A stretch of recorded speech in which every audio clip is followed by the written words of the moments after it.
Good evening, how's everyone doing? You know, this weather kind of makes me think of that old song, you know, hot time, summer in the city, back of your neck, feeling dirty and gritty. It's about how I feel about right now. But we're here for an important event, and I want to thank everyone for taking the time out on a nice, almost summer evening to talk about an issue that is very important. I want to welcome you to the Missouri Prosper organization's Inclusive Curriculum Roundtable. I also want to acknowledge that this event is going to be live streamed on the Facebook page for Missouri Prosper. The comments will be shown, or this live stream will continue until the opening comments, and then it's going to be shut off. But the entire live stream, or this entire event, will be on the MissouriProsper.org webpage. So before we get started, I want to give a little bit a bio of myself, your moderator tonight for the event. My name is Chris Arps. You may have heard me on 97.1 FM. I do guest fill-in host. I appear on the Mark Hawk Show every Tuesday. I do Newsmax appearances on Thursday and Friday. I'm also a Project 21 National Advisory Board member. That's an organization of Black conservatives where we talk about important issues and do radio and television events to try to broaden that message. And so what we're here tonight, I want to ask the audience a question before we start. Who here, raise their hand, can explain the inclusive curriculum in one sentence? Not making it dumbed down or simplified, just the concept is not simplified, but just who can explain it in one sentence?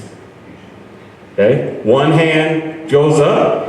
I can say that one of the things that I appreciate about this forum is being able to learn a lot of things, and a lot of people raise their hands, so hopefully we've got we have a good panel here. And we're going to talk about this issue. We've got great speakers. Before we start that, I'd like to say everyone to stand as we give the Pledge of Allegiance.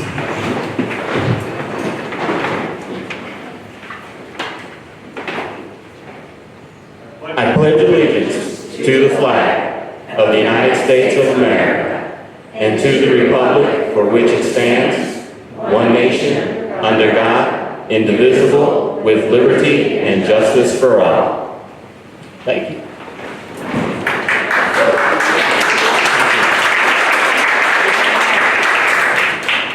And so I want to acknowledge, before I get to their bios, I want to acknowledge Senator Cindy Laughlin, who is here with us. She will be a speaker later.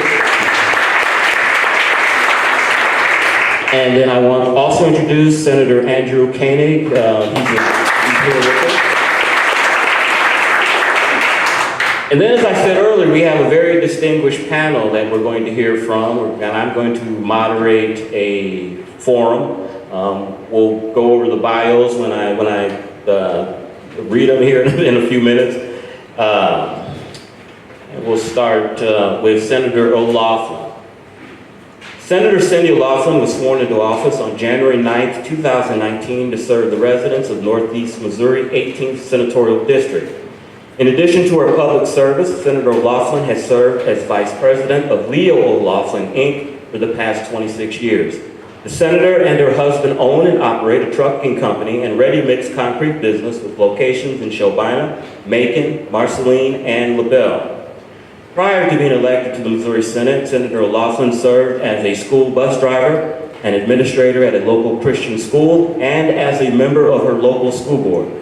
Now, Senator O'Laughlin serves as the chair of the Senate Education Committee and works to improve education outcomes for all of Missouri's children, regardless of where they live.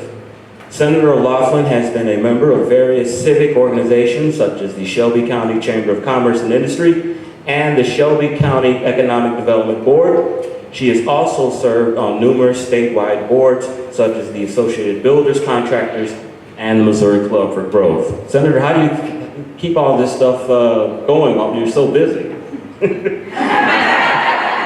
Other people are doing it. Okay. And Senator Laughlin is currently a member of the National Rifle Association, Missouri Cattlemen, and the Missouri Farm Bureau. Yes, clap for that. And the Macon First Baptist Church. Senator Laughlin grew up on a farm and spent much of her childhood around horses, livestock auctions, and cornfields. Today, she's the proud owner of several dogs, including Basset Hounds, as well as several rescue dogs. A current resident of Sholbina, Senator Laughlin has 4 sons, a foster daughter, and 6 grandchildren. She is a 1978 graduate of the University of Missouri. And so, next up to give her presentation will be Senator O'Laughlin.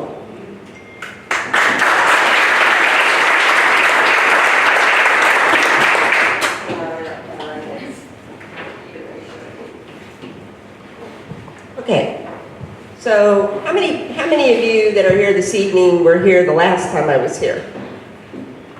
So probably the majority. First of all, I want to thank everyone for having the meeting and for inviting me to be here. I try as Chairman of Education in the Senate to go around and visit different communities and hear from parents and hear from educators and administrators, even some who don't like me, to be truthful, to hear their ideas, to see what works in their community. And I can honestly say that every place I visited had something good going for it, and some of the places had a lot of good things going for them. So I think education today is obviously become infinitely more complicated.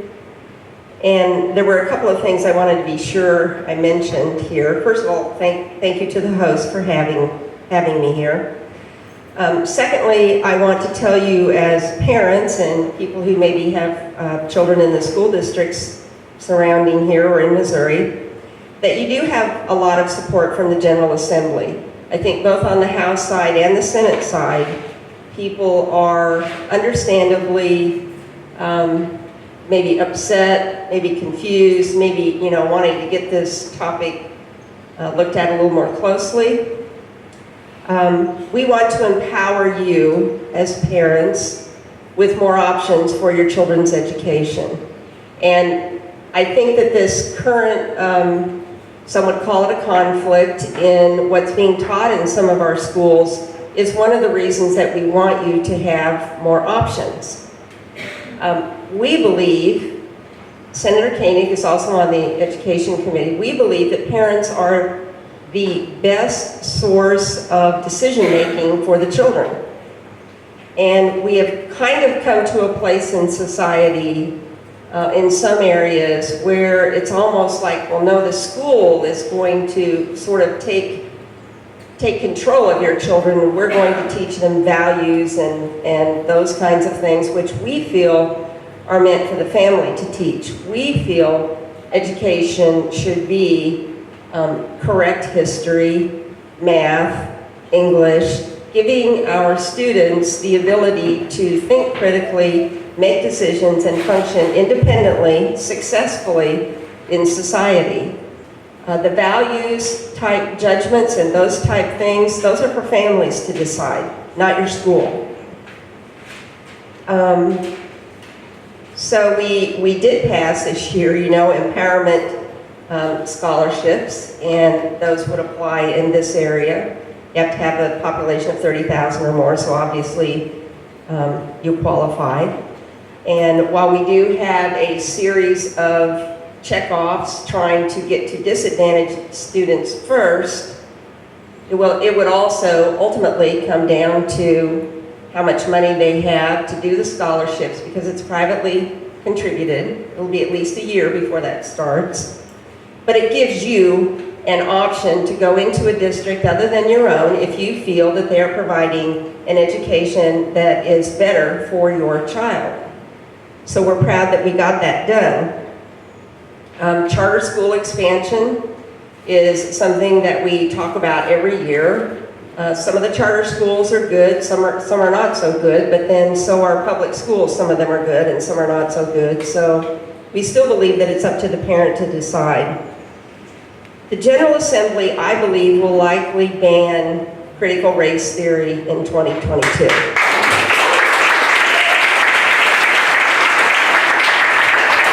But this really, at this point, I think is an information battle.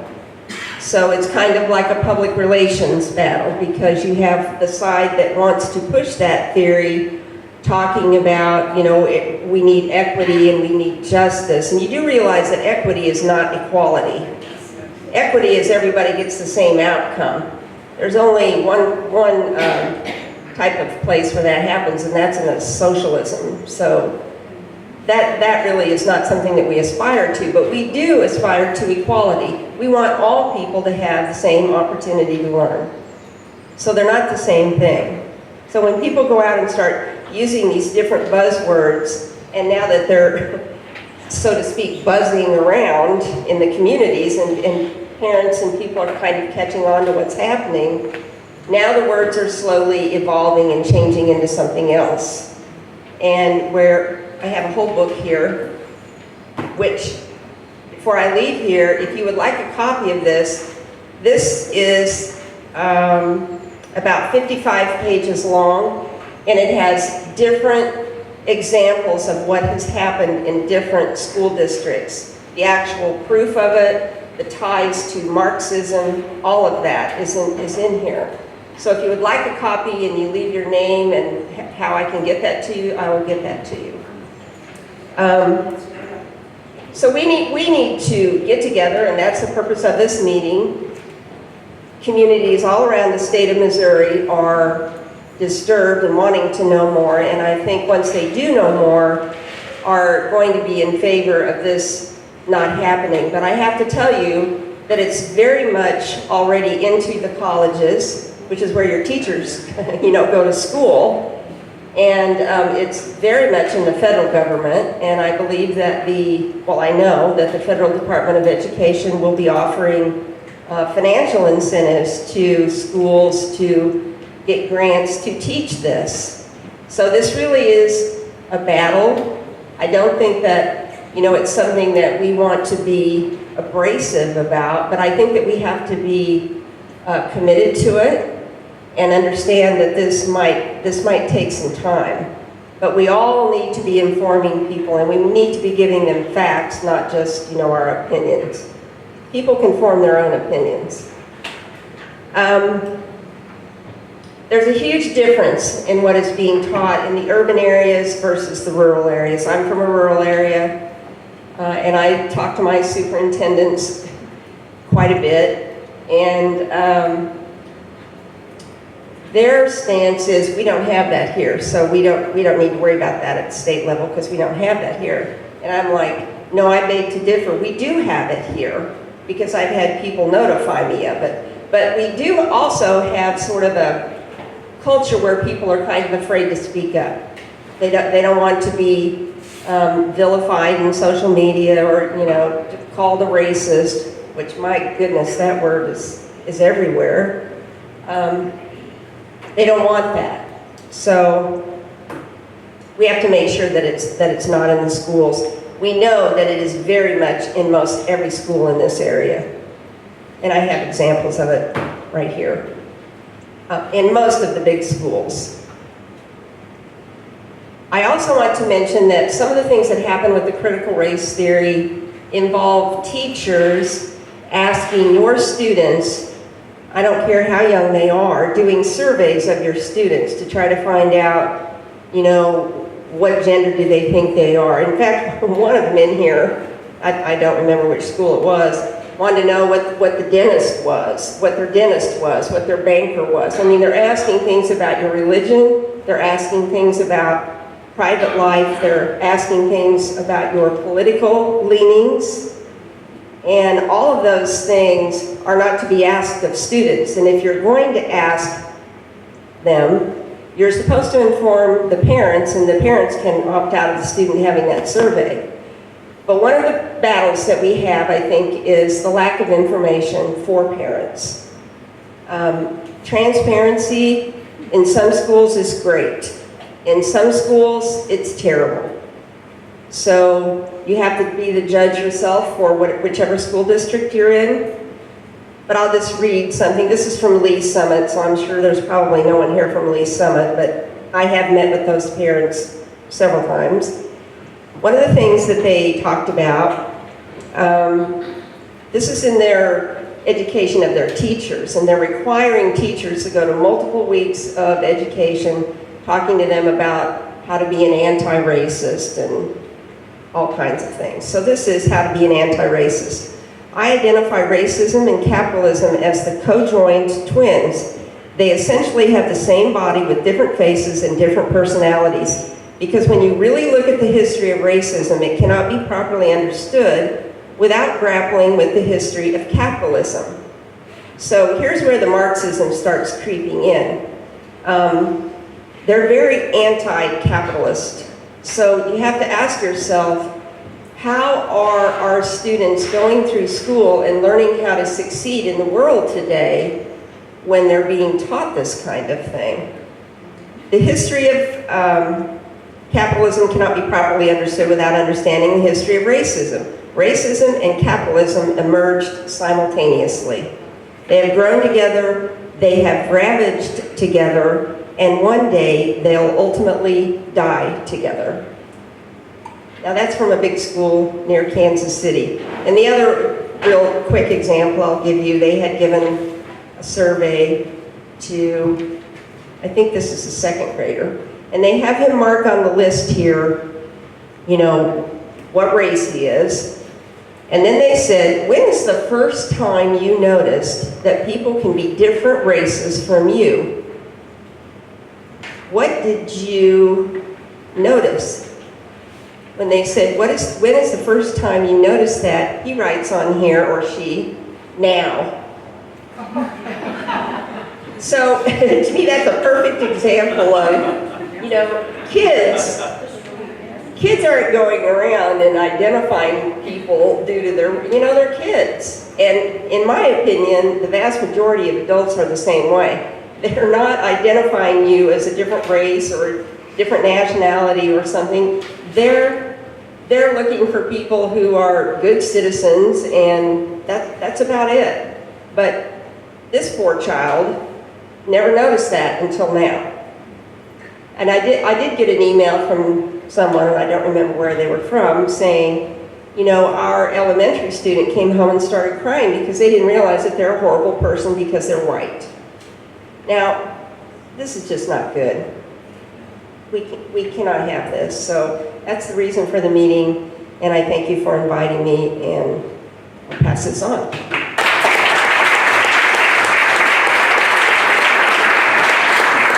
Thank you, Senator Lawson, for your good words there. Is she going to be involved with the roundtable? Would you like to stay and answer some questions or be a part of the panel? Or? Sure. Okay. Well, before we start the panel, I want to read the bios of everyone that we have here, if that's okay. Our first panelist is Jessica Laurent Clark. I'll put my glasses on. Jessica is a St. Louis native, mom of 4 girls, 2 birth and 2 bonus, and the host of the podcast Dating After Abuse, a podcast that helps women find a balance between parenting, dating, and healing after abuse, and The Wrong Side of the Black, a podcast that sheds light on the real problems in the Black community and explores conservative principles as a healthy way forward. As a millennial, former Democrat, and a product of a well-intentioned but flawed policies, Jessica brings a dynamic and fresh perspective to the current conversations. Please welcome Jessica.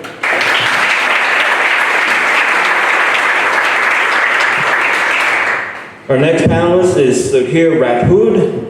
Sahir is a former Board of Education member. He is a business consultant and founder of Asian Circle, a nonprofit which recently donated oxygen concentrators to India to help fight COVID-19.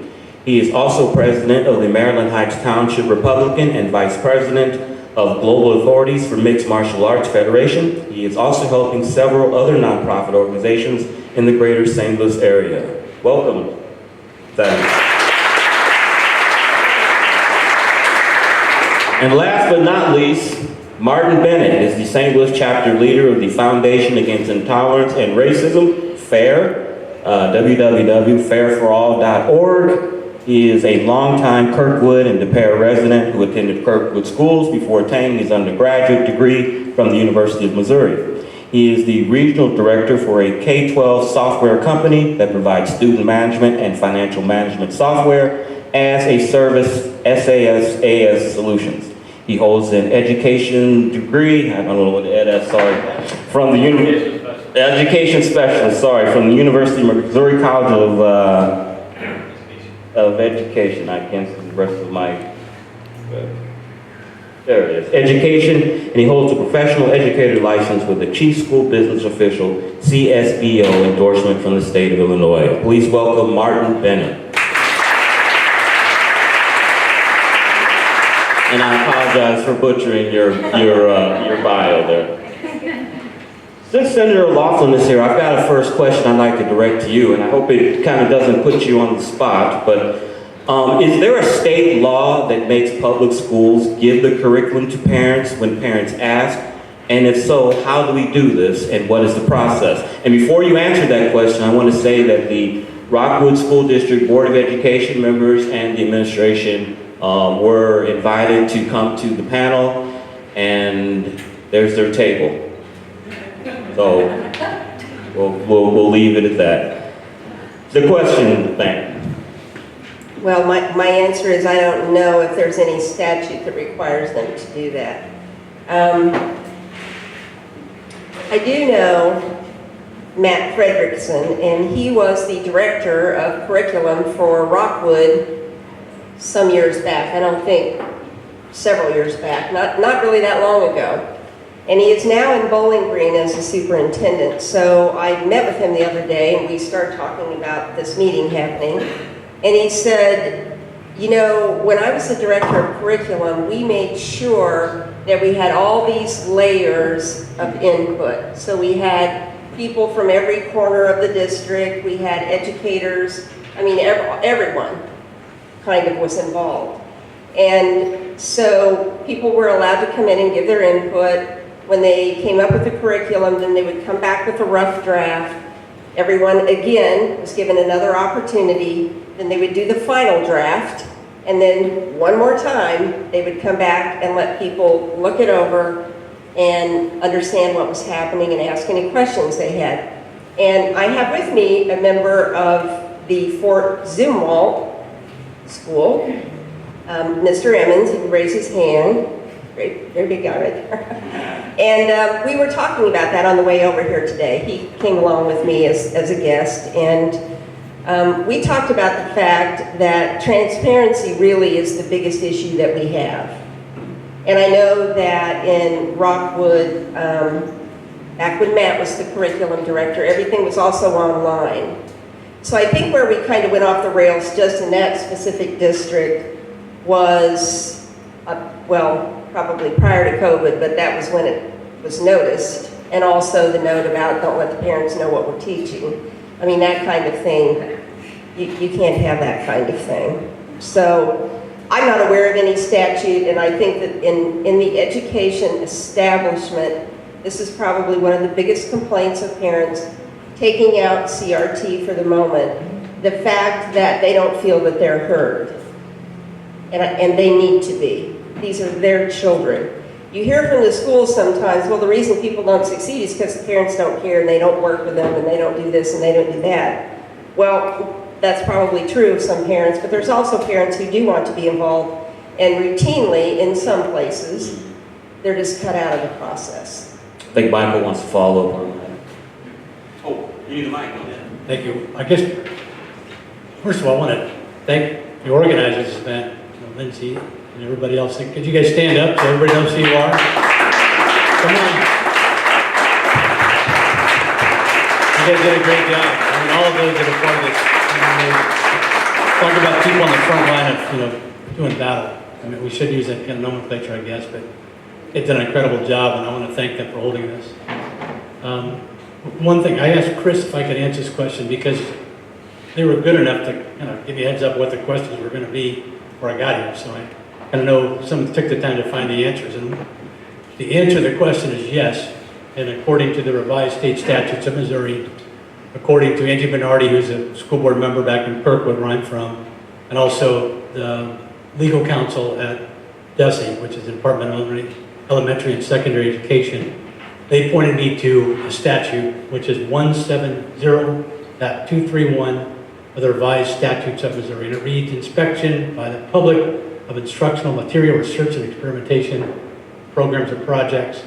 The school board of each school district shall provide all public school instructional materials intended for use in connection with any public school classroom instruction or any public school research or experimentation program or project shall be available for inspection by any person, right? Yes, you can ask them, give it up. It's what they have to do. It's part of their job. Another thing too, and I think a lot of this issue kind of blew up a couple months, as you guys know, when they wouldn't give you all the information of what was going on, right? So, and our friends in Rockwood have done an incredible job of highlighting that issue and other websites, right? So that's what made this whole situation famous back in April. So not only can you do that, but you can demand access to what they were trying to hide from you as parents. And so if you have such things as Infinite Campus or Canvas, I think we use here, or you guys use in Rockwood, they have to show that to you. There's a parent portal side of it that you don't have to pay for, that they already pay for. And one of my competitors, I know they charge you too much. So I know that firsthand, by the way. So I'm telling you that that's a situation where you should have all kinds of transparency from the school district to get that information on demand. Thank you, Michael. I have two questions here Marty, I'm sorry. I have two questions here. I'm going to combine them into one. And I'm going to ask you, Jessica, your lady first. But I think everyone here can address this from a different perspective, from a school board member to a parent to an activist. So the question is, how can parents take a more active role in curriculum selection? Do we even have that opportunity? And second, if a parent has concerns over a curriculum, what is their first step to bring the district's attention to it? I would definitely say that you guys are playing an active role by being here, so thank you. Educating yourself. Going in with the information, going in with the solid proof, being less emotional and more focused on the outcome, not being in the position where we want to place blame on the staff members and on the administration. It comes from somewhere. Somebody started this, somebody is upholding this, and some key players in this are really just showing up and doing their job.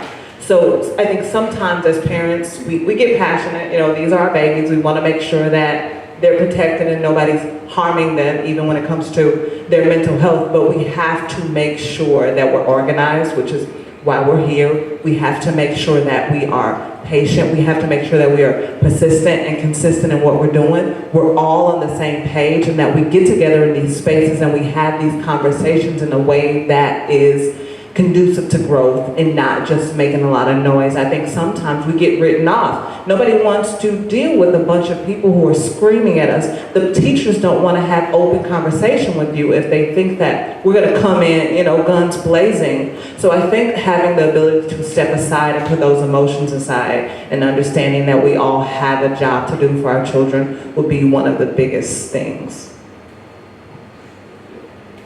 All right, first of all, let's give a round of applause to our senators for doing a great job. Both Senator Lawford and Senator Kenny. Thank you guys. Thanks for the organizing this, and thank you all for coming. My name is Sudhir. Please, you did pronounce my name correct, so I won't put you on spot. How many times did I ask you? Guys, I'm from India, so I have a totally different perspective, and I think let me first say that we are not against anyone here. We are all inclusive. We love everybody. We respect everybody. We respect everybody's beliefs. So let's make that very clear. I'm also not representing any organization here. I'm here as a parent. I'm here as a citizen. So when I come from India, there was a one sentence that I have always learned from day one. It is one mother is equivalent to 100 teachers. That's what we have been learning throughout our culture. Now that probably gives you a lot of perspective from where I come from, okay? We come from a background which is more competitive. It's more academically challenged. You are being pushed, you are being challenged all the time. The school systems want you to go further and challenge yourself. They push you to your limits. That's the education system I have been through. You know, I have studied in the Hindu schools, I have studied in the Christian schools. If there is a religious class and if you are a non-Christian, you go home. If you are in a Hindu school and if you are there teaching some religious class and if you are Christian, you get to go home. You have a choice. And thank you for your fights for making that choice for the parents. Now, education system also works the same in India as it does here. It's taxpayer funded. So it's your money, you're paying to the school system to take care of your kids. It's your hard-earned tax money. You know, we have great school systems. We have best infrastructure in this country. I'll tell you, if you go back to India, and I'm not putting India down, but if you go back to India, we have worse than this kind of schools, you know, where you don't even have the basic facilities. So we have great resources here. We have everything here. Now, coming back to the topic, especially CRT, critical race theory, I actually have a definition pool, so I want to read it to you guys because Senator Laughlin did a great job of going through the book, so I'm like, okay, I'm going to read it too. So thanks for inspiring me. So first we need to understand what CRT is and where it came from. According to Wikipedia, critical race theory is an academic movement of civil rights scholars and activists in the United States who seek to critically examine the laws as it intersects with issues of race and to challenge mainstream liberal approaches to racial justice. Critical race theory examines social, cultural, and legal issues as they relate to race and racism. Critical race theory is loosely unified by two common themes. First, that white supremacy with its societal or structural racism exists and maintains power through the law, and second, that transforming the relationship between law and racial power and also achieving racial emancipation and anti-subordination more broadly is possible.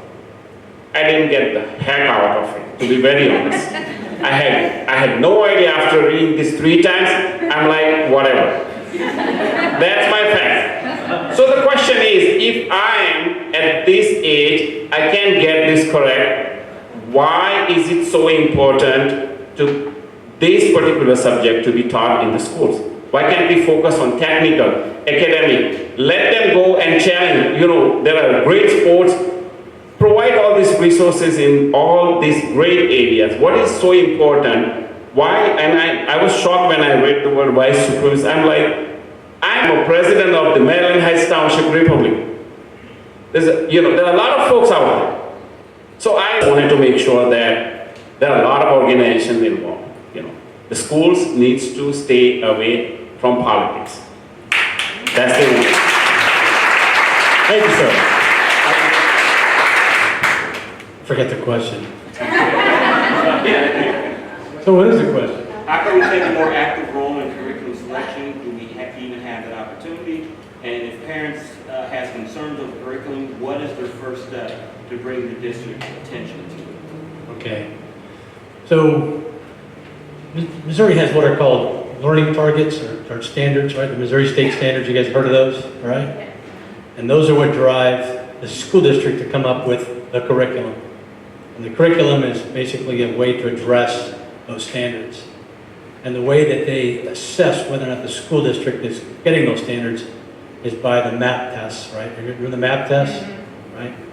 Another measurement that's something external to the district is called ACT, right? Your kids take the ACT test. And so they have standards, the school district develops curriculum, they hire teachers, and they come up with lessons, right?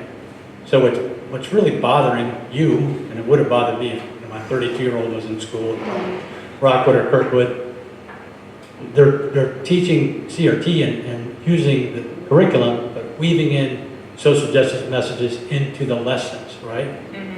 So even if you have a copy of the curriculum, you need to know the lesson that they're teaching your kid, because that's how they're weaving into the education system what it is that you would know what's going on. So it's important to see the lessons, not so much the curriculum. That's cool to understand that, but it's really important to know what the teacher's teaching and modify or see that and get involved in it. Now, if you want to be involved in developing the curriculum, you have to be on the district curriculum committee. Is anybody on that committee here? So that's a hard thing to do. It if they know that you're hanging out with us or me, they're not going to let you on that committee, right? So that's a real problem there. But what you can do to make sure that your child is not getting those lessons is you can say, hey, I have an objection to messages, and define what those messages are, okay? And you can have what we will call an opt-out document. People in Loudoun County and other folks are developing those. I mean, Bess, where are you back, Bess? And that's what you can say. Okay, I don't want you to teach my kid these things under these themes, right? That's the first thing you can do. Now, again, I called the folks up at desk and asked them, can a parent dictate what a kid learns? And their answer was, well, the school district determines that. But remember, you're the one who had that baby. You're the one paying the bills. You have a natural right as a parent, right?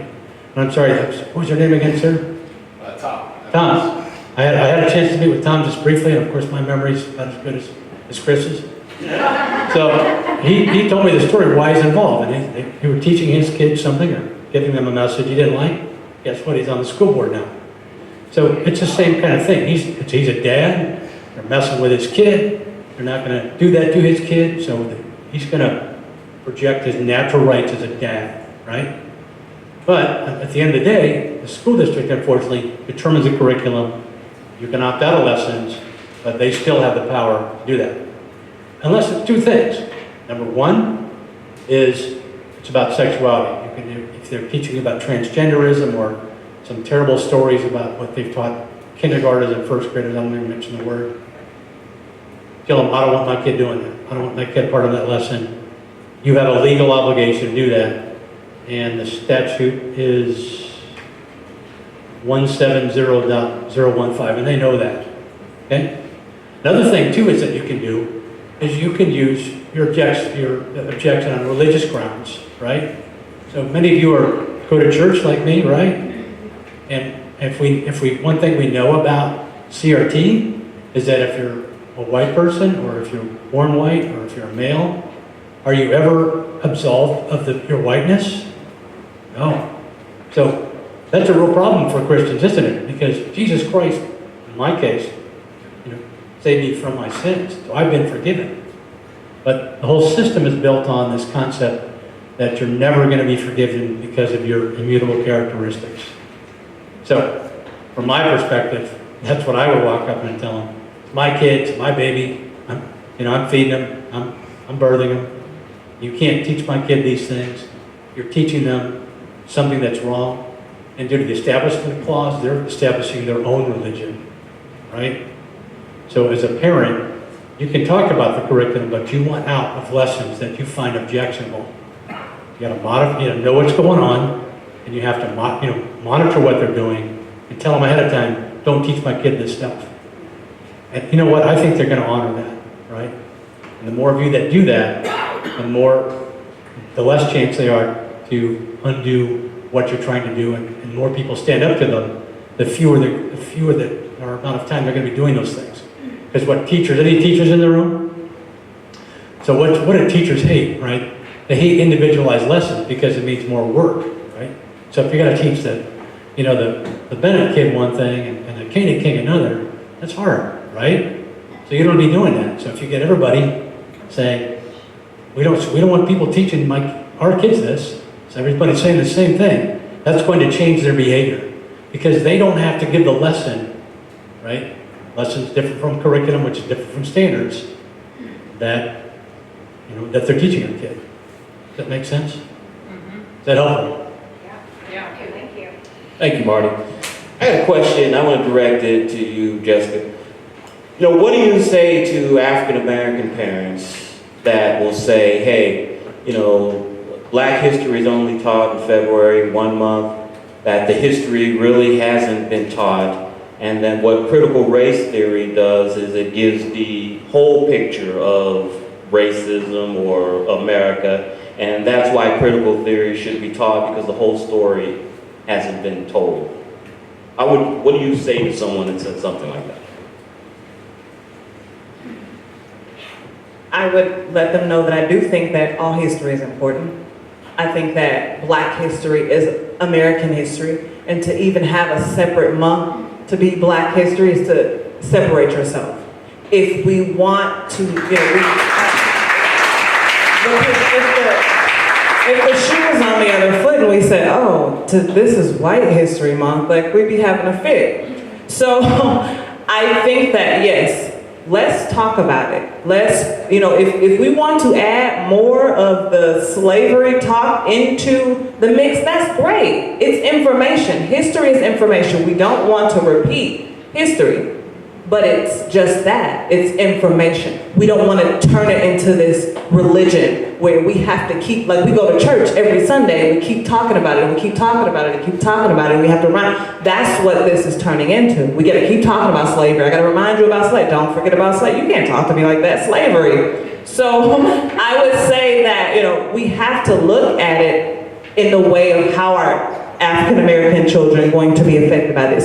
Is this moving us forward? Is this allowing us to make progress? Or are we just beating a dead horse?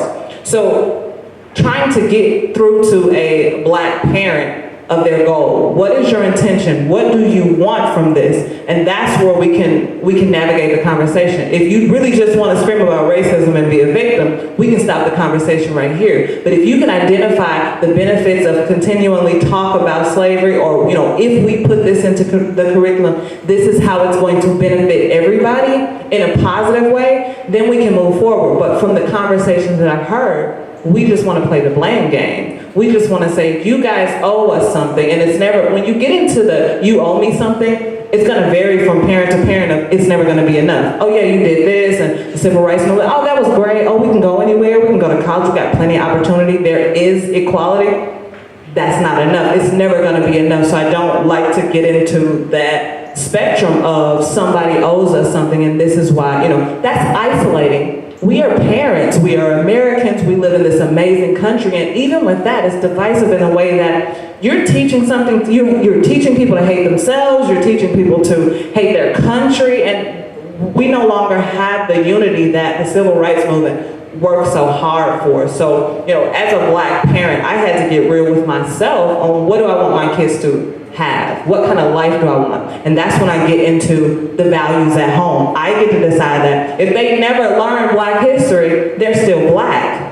And they, whether they learn about slavery or not, moving forward, that's not going to help them if they want to be a doctor or engineer. So I have to look at my personal goals and talk to my Black friends about what do you want for your child, and is this really the fight that you want? You need to be fighting towards their future and what makes a better community in general that they have to live in. They can't live, even though they want that now. We're talking about segregating college campuses. What kind of community do you want to live? How do you teach them how to live in a community with all people? So that's my spiel on talking to my Black friends. Senator, I want to address that from your standpoint. You're a minority. How do you explain being not a supporter of critical race theory, which is popular now? See, I think you already heard my point. I'm into more, good stuff. Race and religion and all that, we can always teach at home. I'll give you one good example. We all go to church, or most of them. I'm not going to put you guys in this part, but if you go to the church, and if your priest is every Sunday talking about politics on one party, you will call him out. You will, pretty much have a conversation that why politics is in the church. Right? So why can't we do that for the schools? let's be very straightforward. You hate that on Sundays you want to learn religion there because you go to the church, you want to hear about the gospel. So in the schools, let's be more professional education, let's be more academic rather than all, that's my perspective from being an Indian. So thank you. And already talked about, I mean, if you're not supportive of this, people, if you're white, call you a racist, or you're in denial and don't want true history being told. How do you help parents address that aspect of this? I guess when I look at this kind of question and I'm having to deal with these kind of problems, the first thing is you're just like, oh my gosh, I'm so afraid, right? That's our first reaction. And then what I've learned from church is, well, how do you feel about it? You're trying to get a perspective on how what they're feeling, or what, their feelings first before you start talking about your own. Because they're going to tell you if they're asking you that question. I've never had anybody ask me that question, quite frankly. But I would probably say, okay, what is your perspective on what's happened, right? And then they would tell me, I would assume whatever they would tell me. But my own perspective would be to say, well, I think you and I are pretty much not very different, right? Because, looking back on my family history, if I really got down to a personal discussion, the first Bennett was an indentured servant, and that was not uncommon in colonial America, right? So the guy was probably a criminal. If you knew my brother, you'd believe it. So, and then what happened was he had to work it off, and then you're on your own, right? If you had a different deal where you had indentured servitude, then you could get out with money. But this guy apparently didn't have anything, right? And I also tell him, that my family got kicked out of some of the better countries of Europe as well, way back when. And then I would say, my own circumstances on a personal level are not much different from yours, right?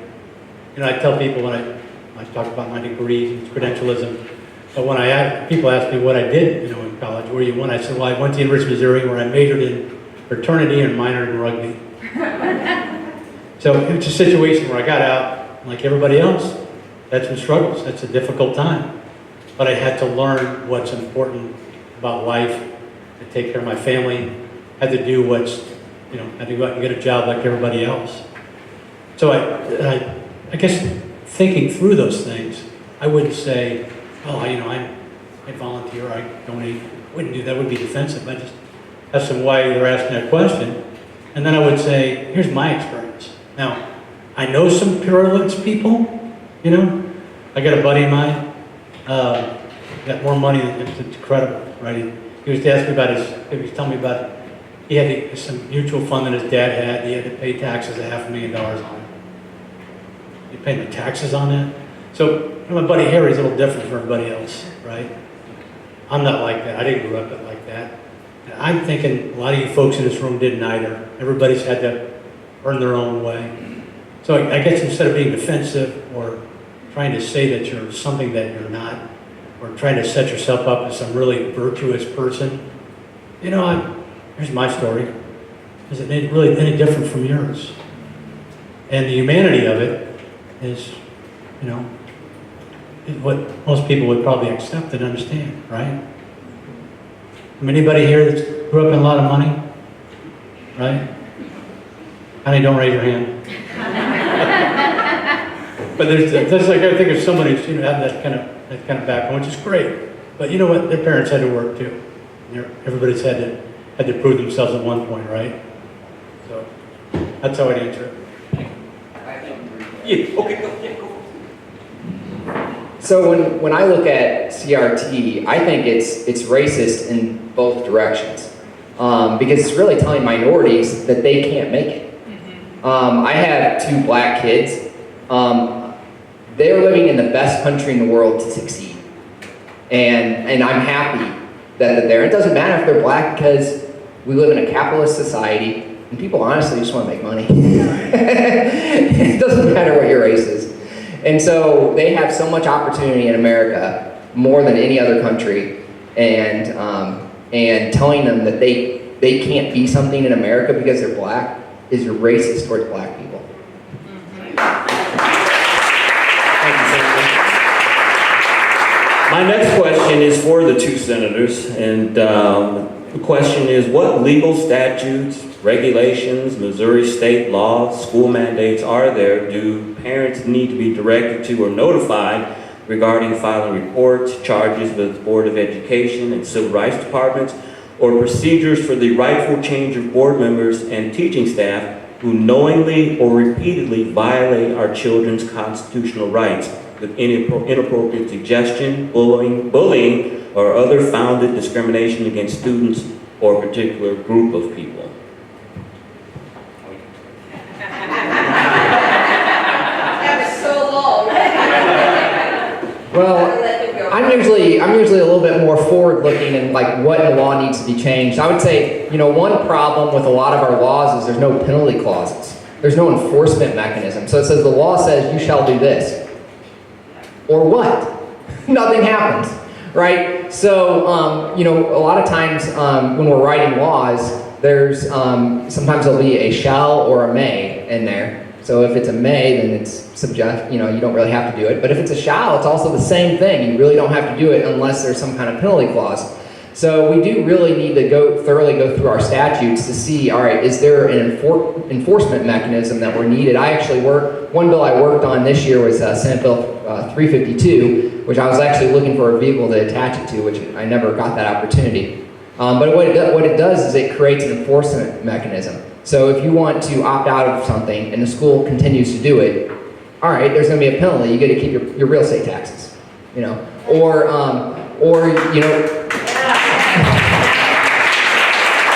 and if you rent, then you get $1,500. So it's the greater of either $1,500 or you keep your real estate taxes. I think the school district will listen to you if they know they're going to lose money. And so we definitely, I'm going to be looking at this really hard. I think we need multiple different avenues, different ways of passing what we want. Dealing with the CRT, we need enforcement mechanisms. We need something that doesn't say CRT or just something that's more general in nature, because there's other issues. A few years back, we had Common Core was an issue, and 5 to 10 years, it's going to be something else. And so we need to make sure our statutes can be reactive to any situation that comes up. So thank you, Senator Koenig. Senator Koenig is probably one of the smartest men in the Senate. Seriously. That's why I always have him with me. Your question was long, but basically the question was, what option do you have if they just keep doing it? So, really, what the school will tell you is if something's happening in the classroom that you don't like, then you need to go up the chain of command, which can take like forever. But you go to speak with the teacher first. And I'll tell you, when my kids were, I have 4 boys, and so, if one of them got in trouble and they would come home and say, I got in trouble today for a certain thing, but that isn't what I did, the teacher's not telling the truth. And then I would say, well, okay, the 2 of us are going to go in and sit down with the teacher, and you're going to give your side, and she or he is going to give his side, and that cuts out a lot of the in-between. So I do think if you go in and talk with your teacher, we've kind of gotten to the point where we feel like, gosh, they're the experts, and we're just a consumer of what they're providing. A lot of people are kind of reluctant to do that, and you might find if you did that things maybe aren't exactly as you thought. But once you go to the teacher, then you go to in the smaller schools, in big schools you have a lot of administration, but in our schools it would be the teacher, the principal, the superintendent, and then the board. And I think what we want to work toward is getting a whole lot more transparency at the board level. And boards need to start, I was on a school board once for 3 years, and so I had to go to school board training. And basically, at first I wasn't going to go, but then ultimately I did go. And it was like 8 meetings, and I could have summed it up in about 2 sentences. 1, everybody has to agree on everything, and 2, don't ever disagree with your superintendent. And really, that's what they teach you. And so I think, we need to work on that aspect of it, and think we're on our way because people need to be informed about what their legal rights are. When I was talking to Katie Rash today, I think a lot of you know her, No Left Turn in Education. Boy, she is a soldier on this topic. And she listed all the things. She's not here, but she should be here. She put this book together, so she listed all the things that schools really cannot legally be surveying, one fly here, surveying your kids about. These are things that a lot of us don't know, including myself. As chair of education and with Senator Koenig being on education committee, we're going to have a hearing on June the 30th about this very topic in Jeff City. It's a joint committee hearing, so it'll be the House and the Senate. We're also going to be looking into what's happening in higher ed.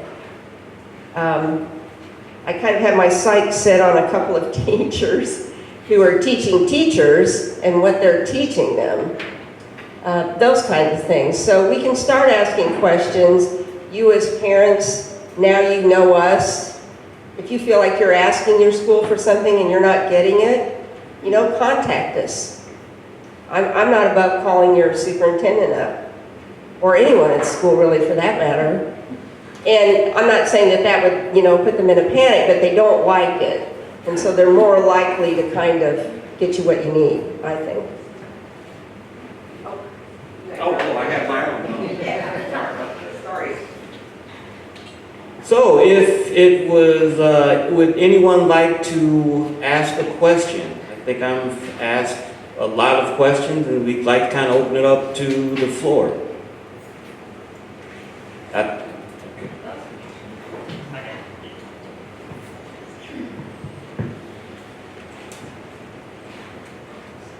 just wanted to bring up, my name's Marilee. I wanted to bring up the Missouri Constitution, Title IX on education. And it says education should be a general diffusion of knowledge and intelligence, right? Essential to the preservation of the rights and liberties of the people. And then in Section 8 of Title IX, it talks about that there shall never be an appropriation or pay from any public fund for, and one of the lists is sectarian purpose. Is there any way we can, challenge our boards or move against CRT under the constitutional language of Missouri?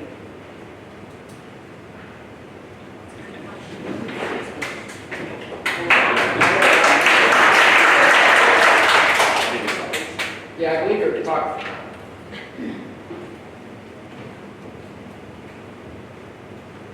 I believe you're talking about the Blaine Amendment in the Constitution. Is that, I believe that's what she's referring to.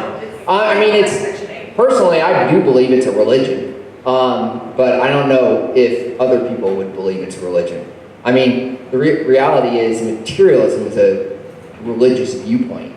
That only material things exist. Yeah, you're never going to get the courts to agree that materialism is some kind of religion that's being taught in schools. So I'm doubtful whether that's a very good path. Anyone else?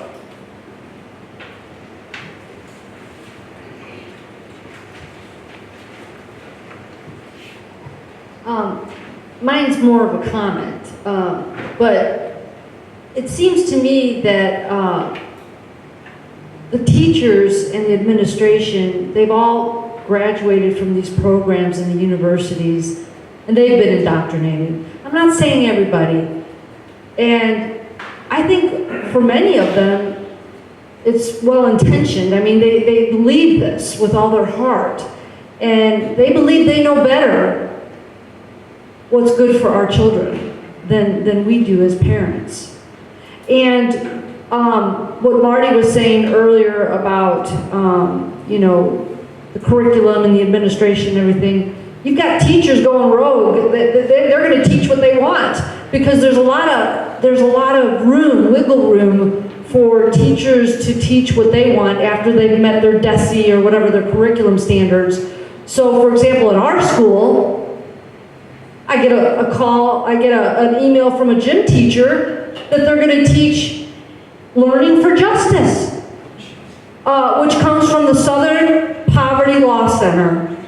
What the heck is that? Like, I'm like, what is this? I didn't know what it was, and I had to start researching it, and I didn't know anything about it.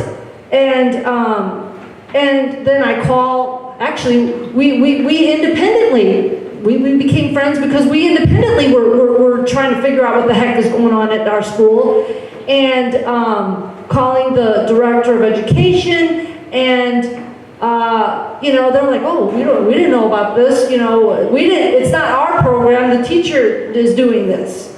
So anyway, I'm sure that that's happening a lot, and I really like what somebody said, maybe it was Marty, about PR.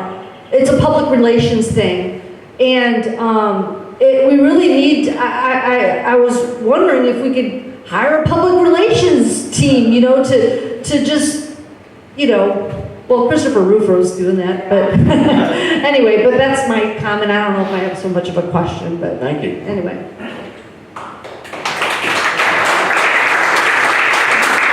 I think that beautiful young lady there in the back has a question. Oh, isn't she gorgeous? That's my wife.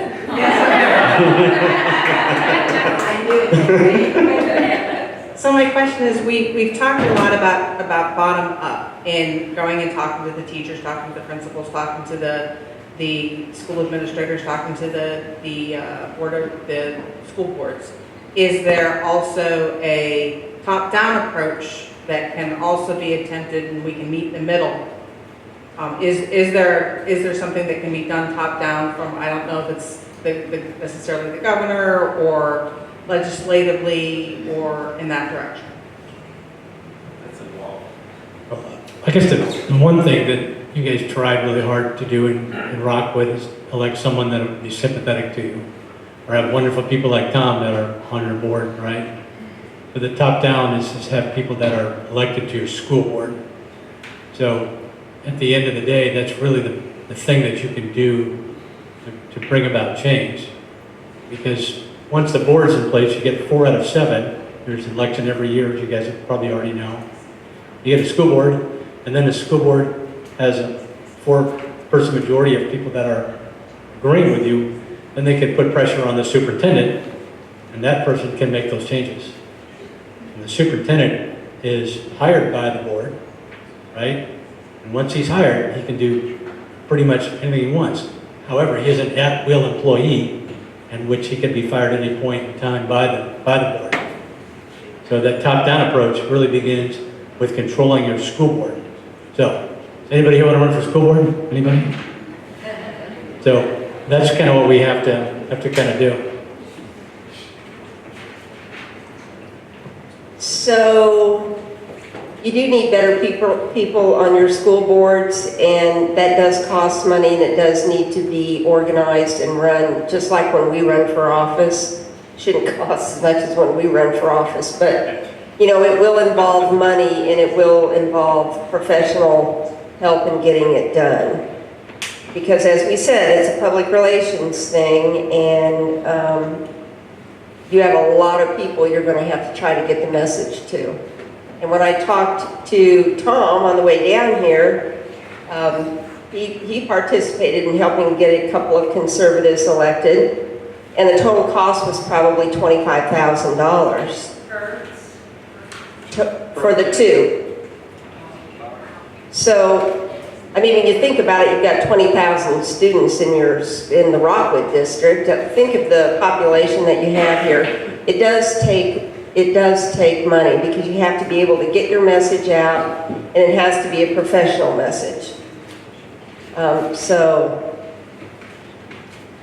just keep that in mind. It's not something that you can just go out and win, as some of you have seen. It's a little bit complicated. That's the bad news. Here's the good news, right? So the people there's basically, Ben Shapiro, have you heard of, listen to him, Daily Wire, right? Mm-hmm. So he talks about, we have no longer a duopoly, we have a triopoly, or trichotomy is a term he uses.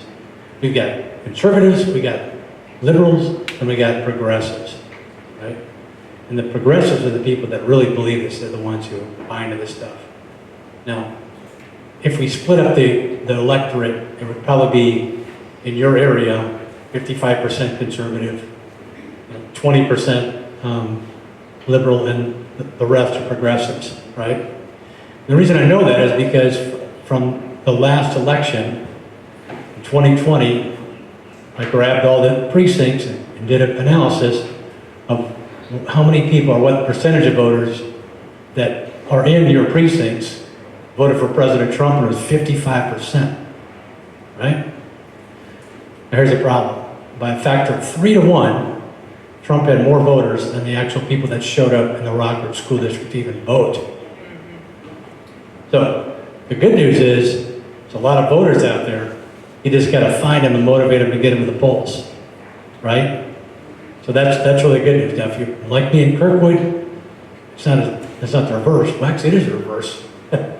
So it's going to be more difficult. But in Rockwood or Marilee and Besser from, you got a real shot at this, right? You just got to get your people out. That makes sense? Next question I have here is for Jessica and for Zakir.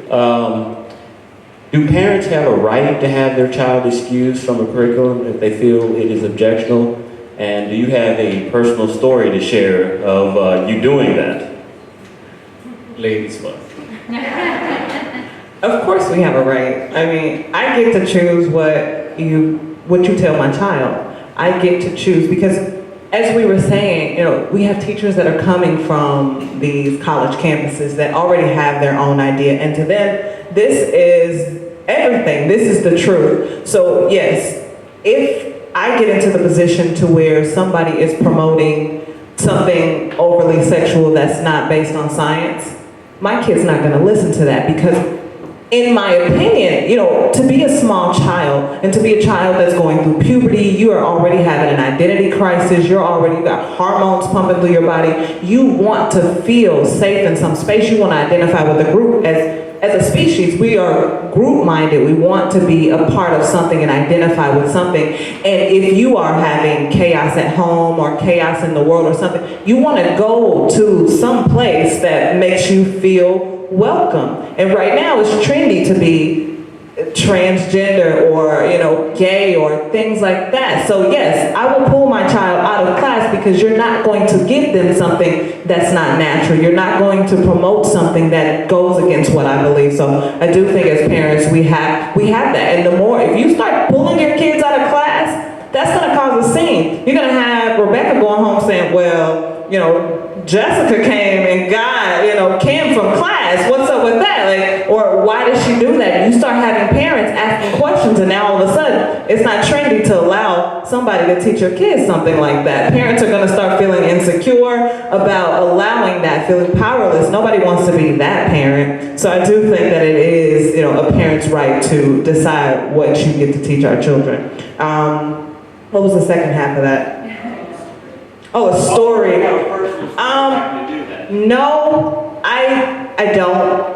So far, there are things in the classroom that I don't necessarily agree with, but at my children's age, so I have 14, 13, 12, and 8, all girls.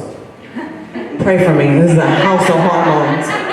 So at that age, I want to teach them how to show up in the world. I'm not going to always be able to control the environment. You're never going to be in a situation where everybody agrees with you. You're not going to be, you're always going to hear something. I want to teach them to do their research, create an identity that they feel good with, where they are a good person and they're not judging people. So I'm not going to take them, out of every situation. They have to learn how to show up in these situations. They have to learn how to have conversations with people that may not see them. They have to learn how to not take everything personal and understand that it's not about them. So I do think that sometimes they're just learning points. They're just opportunities for them to stand strong in what they believe. And we have had moments like that where my daughter will see something on TV, or, I had 2 kids debating Black Lives Matter, and it wasn't the way that you think. I have a blended household. I have two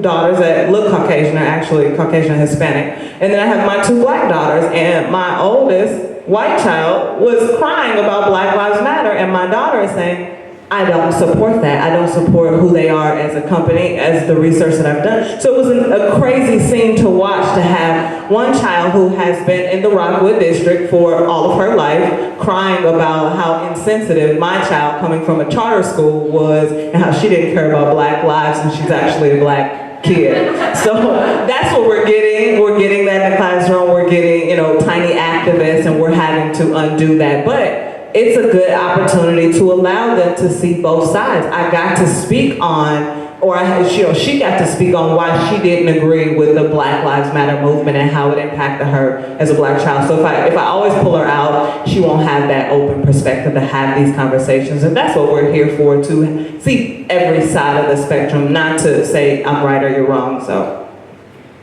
Thank you, Jessica. So my perspective is, yes, you have every right to ask. You have every right to question. As a parent, you have more job. Actually, it's more tough. These days, it's more of a full-time duty to be a parent if you have a son or daughter going to the school, because you need to know what they are teaching, what's in the curriculum, what's the framework, and as Mr. Bennett mentioned, don't just go with the framework or the curriculum, go for the lessons. And I would add one more step to that. Go for the source of the lessons, because a lot of times you don't know where the source is, what their agenda is, what is it really educational, or is it some kind of under message that is being conveyed. There's a lot of aspects to look at that. Story, it's fun story, so I'll tell you that. So my son used to go to the school, and just like every other parent you guys are, I was the same way. I got involved. I was encouraged to run for the board. I got elected to the board. And then I am probably one of those parents, I don't know how many parents are that lucky, Senator Koenig, but I was the one to give my son his graduation diploma. So that's my story. But that was a good experience, and I'm feeling proud of that. But if the idea is get involved, because you cannot complain by sitting outside. You cannot complain by not being involved. You gotta get involved. If not on the board, get it on the committees. Please play an active role. Thank you, guys. Thank you. Does anybody else in the audience have a question? That young lady there. Mike's coming. Oh, no. Back there, yeah. Oh. Hello, my name's Denise. Mine is more a comment. I've started researching this a long time ago, and it is much worse than any of us can imagine, because it's the idea of the critical race theory, which now they're doing the undoing bias. The American Medical Association has just decided they are going to use racial justice in their training of doctors. Well, the American Medical Association doesn't work with the doctors, it doesn't actually train them. However, if you want to do anything to be a doctor, you've got to be part of it. So there's so much. The Rockwood Way Forward, if anybody has read this, I hope that you guys have, it's completely critical race theory, but without using the words. So if we don't stand up and work with our school district as a collective group, we're just going to be swamped, because it is everywhere. The group Undo Bias, which has their little logo, they work with Rockwood. They're racist. It's sad. Right on their website, they talk about that white people are welcome to talk about their racism without,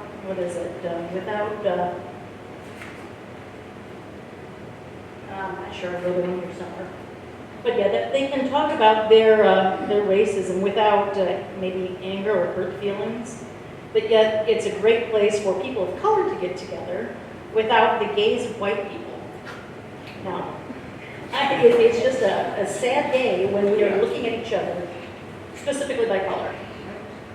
I think everyone here, especially our wonderful speakers, you look at people and say, we want to be together because we're all great people. And if you're different colors, whether your hair is different color, your skin is different color, it makes no difference. We need to have ideas how we can get together as like-minded people to make things better. How do we do this? Give us some more guidance. Laws, yeah, but it's like making more gun laws. You're only hurting people who are buying them legally. The criminals don't care if you have 500 laws. So how do we fix this when it's coming from all of these areas? And we're seeing it now basically blooming in our schools. So how do we fix it? Sure.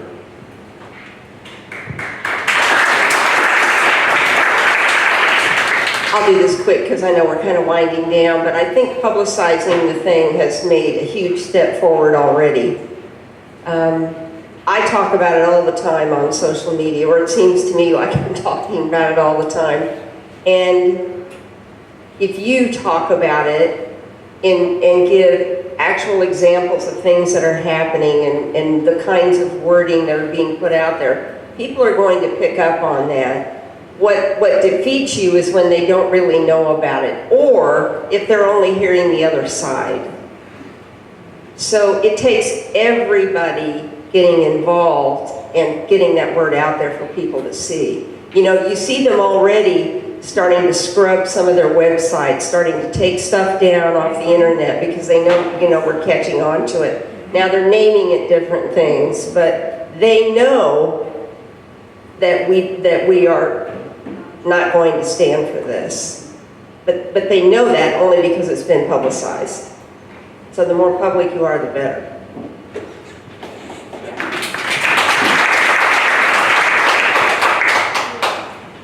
So you guys have a really incredible group of people that are organizing Missouri Prosper, and there are a group of people that are trying to do things statewide as well. So the things that they're doing, please, follow them and, help them and volunteer when they ask you to volunteer. So I think that's the first thing you can do. They're looking at best practices or looking what other groups have done, right? So I think that's being active, being an advocate for your child, doing what should be done, right? And then also I think it's a situation where we're not going to solve the problem in the next month. We've been doing this for a while, right? But I think you understand, based upon your tone, that we've got a real problem out of this. So it's going to take a lot of dedication to defeat this. And you've got some incredible, smart people that are spending all their time, focusing on this. It's amazing. Some of these ladies have 4 and 5 kids, right? I think 7. So he's got 7 kids. I mean, 5. I beg your pardon. I gave her 2 more. So I think the point that we're looking at, though, is it's going to take some real effort to take back what's been taken from you. Right? And it's not out of anger. You're not doing it because you're mad at people, you hate them. It's not that you're trying to go back. It's because you're trying to assert the rights for your child and for everybody's child. That makes sense? I think it's very important to be engaged, win school board elections, keep fighting. I think this young lady here had a question. Hi, thanks for being here. This has been great. I want to kind of piggyback off of what she said. I'm a Rockwood parent. Many of us started noticing things last fall, and then beginning of the semester, things started ramping up, and we started organizing around getting candidates elected to the board, which we weren't successful. But we did bring a lot of attention to what was going on.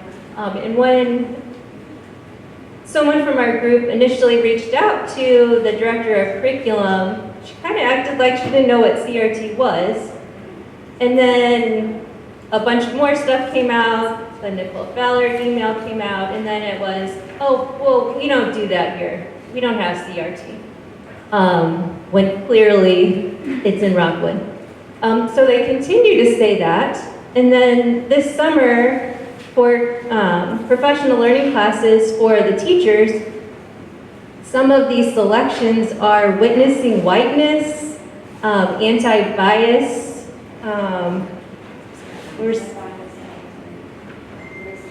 anti-bias, anti-racism training. The witnessing whiteness class is only for white people. So it feels a little, oh, and we found out since then only for select white people. Because we know a teacher who tried to get in and they said she wasn't able to. So it's clearly here, they keep lying to us. I don't have faith that even if, Missouri passes it, that's gonna change anything. Like, or even if one day at the federal level. I mean, the social justice movement is like a freight train.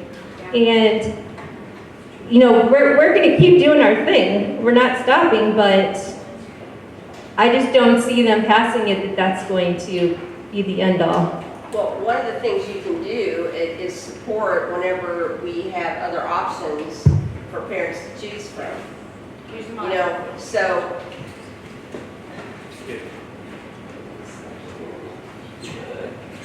So that's why we are pushing for more options.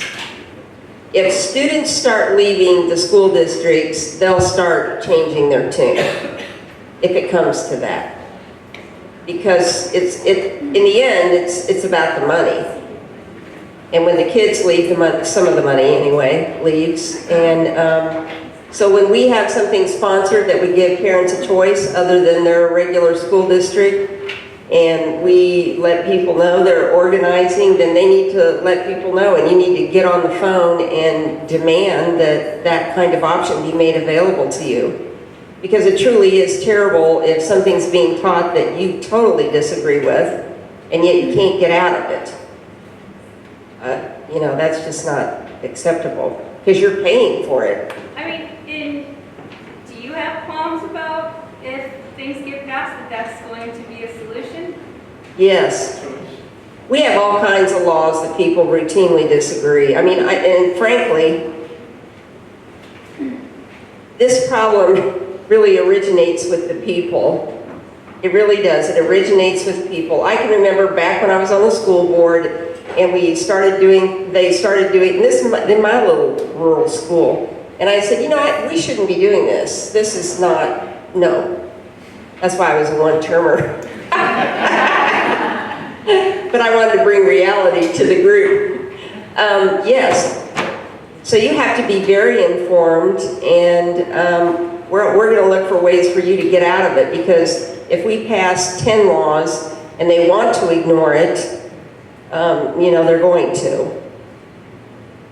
So yeah, I do have concerns about that.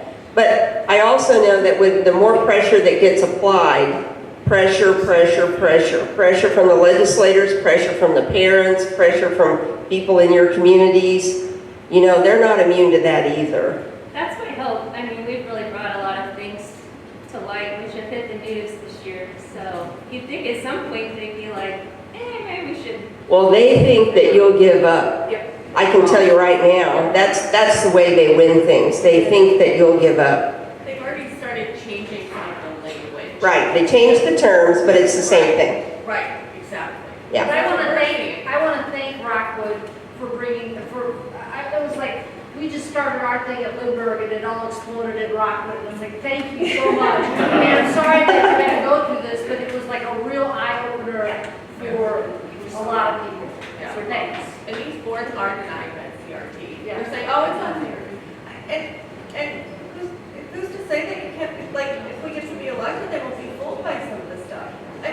That's part of the education process.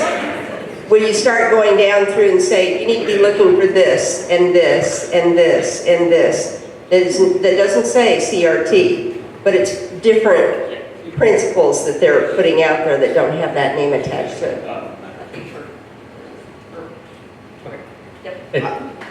Well, I was just going to add one thing. I think this is a battle that we can win, but we need to use every tool. Legislation, we need, elect good school board members, change the superintendent, have them change the superintendent if you need to. But I also think we do need to, we want to do everything we can to fix the public school. What they know best is money, right? If they're going to lose money, they're going to change. I do think we need to redefine what public education is. The way we do public education is different than we do every other government program, right? When you have Medicaid, you don't go to a government hospital, right? You go and take that voucher to the private sector. When you have food stamps, you don't go to a government grocery store, right? I mean, it sounds ridiculous, right? To go to a government grocery store to get your food, right? That's not how we do it. Yet for some reason, in education, that is how we do it. And that leaves parents with little options. And if parents had an option to go somewhere else, Rockwood would be changing in a flash because they would lose money. I think we have one last question. Yeah, go ahead. I guess my only question was going to be, and I don't know how it can be done, moving the Board of Education elections to November instead of April. When nobody shows up, which I'm sure is by design. So that's all. All right. So, and you're making a great point. So, Chris, that's something even I would recommend if you guys put forward. There's also one more request I have for you guys is, yes, money is important for them. So, can you guys please, redefine and set some rules for them and start making a difference? I think that's where their eyes will open and they'll start acting. So, thank you so much for your time. It was great and appreciate it. Now, at the beginning of the forum, I did mention that the Rockwood School District Board of Education was invited, the administrators were invited. So just to do some housekeeping, I'm going to read the question that I had for them, just to get that on the record. This is the question that I had for the Board of Education. Do you see any opportunity for helping to unify the community by being honest as a board that elements of CRT are showing up in instruction, even if CRT isn't being taught explicitly as a theory? For example, the assignment that was used in the 5th grade class that was looking at things through a CRT lens. And I had another question that I was going to ask them, but I just want to say I want to thank everyone for coming out. I think this has been a very informative event that we can learn more about CRT. Of course, I want to thank Senator O'Loughlin, Senator Koenig, Marty Bennett, of course, Jessica Clark, Lauren Clark, and Sadir Rat Hood. I think on the program here, Mr. Howard, are you supposed to say a few words, sir? I am now. Yeah, there you go. That's what it says on my program. I really don't need this, but that's all right. Hey, how are you? I'm good. So, I was not going to say anything, because that's not really what I came here for. We put you on the program. I know, but that's okay. So let me put it to you this way, and I'm going to try and sum up a lot of what all of these very smart people said. I hope I do it justice. The first thing is if you're into fighting for your children, to take back control of your school districts, in control of your tax dollars, understand that this is the ultimate marathon. This is not a sprint. This won't be done in one legislative session. They will all tell you that. Understand this. So for those of you who don't know me, I'm like a huge movie buff. I love movies, I love movie quotes. So if you're all a movie person, you'll know where this quote comes from. But it applies in a very real sense. The greatest trick that the devil ever played was convincing people he didn't exist. Now let me tell you something, evil exists, it has a name, it has a face, and more than anything else in the world, it wants your children. It wants your children, right? So I'm going to tell you something else. Senator O'Loughlin is fantastic. Senator Koenig is one of the hardest working campaigners I've ever known, and if you know anything about me, you know why I know that. All right? Chris Arps is just a fantastic guy all around. He's a great personality. He's a lot smarter than he looks, and I know that from experience. Okay? But here's the thing. All right, so we're going to be talking about education. I'll give you a little history lesson. I once heard of a guy that recruited 12 people and changed the course of human history for all time. Now, none of us are that good. We're going to need more than 12 people. If you want to change this course, you're going to have to help us. If you don't help us, we're not going to change the course. And listen, I just said these guys are great and wonderful, but they're not as good as that guy I'm talking about. And I assume you all know who I'm talking about. There are groups springing up all over the state. I was in Kansas City this weekend. There's a group out there starting doing just what you guys are doing. They get over 500 people on a mailing list. This isn't just here. It isn't just Rockwood or Ladue or Parkway. It's everywhere. So I would hope that you're here because you care. I would hope that you're here because you acknowledge, right? I mean, it's a real simple argument, right? Slavery bad, freedom good. It's really quite that simple, right? So, I'm sure you all have heard John Hancock say this, and he says this all the time when this comes up. The stain of the sin of slavery is still on our flag. It's a fact. It is what it is. But that doesn't mean we have to keep darkening up the stain. We got to clean the stain, right? We got to clean that stain. And that's a realistic part of what we have to deal with. So my ask of anything, listen, if you don't want to work with these guys, form your own group. I would hope you'd want to work with these guys because you're here. But if you can't do that, then form your own group. Because as I was talking with Ann Gassel, who's been on the front lines of the education fight against Common Core and other things longer than I have been, you know what? If they see them coming from every direction, they don't know who to shoot at first. And trust me when I tell you, don't let them convince you that, oh, it's teachers and we care about the kids. They don't care about your kids. But we care about the kids, and you know, we're nice little people. No, they're as mean and as vicious as any union on the planet. And they will be. Because it's not about the kids, it's about the business. As they all pointed out accurately, it's about the money. It's not about your kids. They don't care. Now, listen, some teachers care, some people care. I'm not uniform, but if it's a business, they don't care. So listen, no good event is great without a call to action. So I am asking you, before I turn the microphone over to Jessica over here, get involved, stay involved, buckle up. It's not going to be easy. I promise you, it will be worth it. Thank you.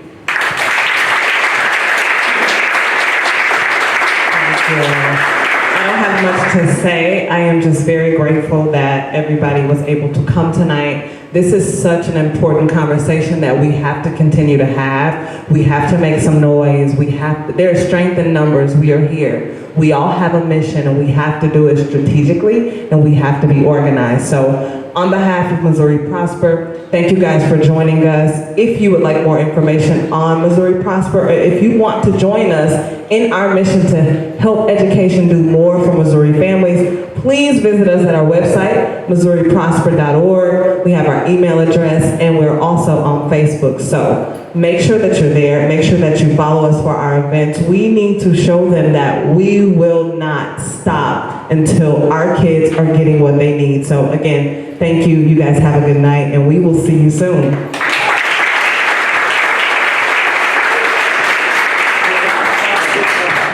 So is Marilee, there you are. So Marilee and Beth's have been working on, with a young lady in Kirkwood, I think you guys have one too, an opt-out document.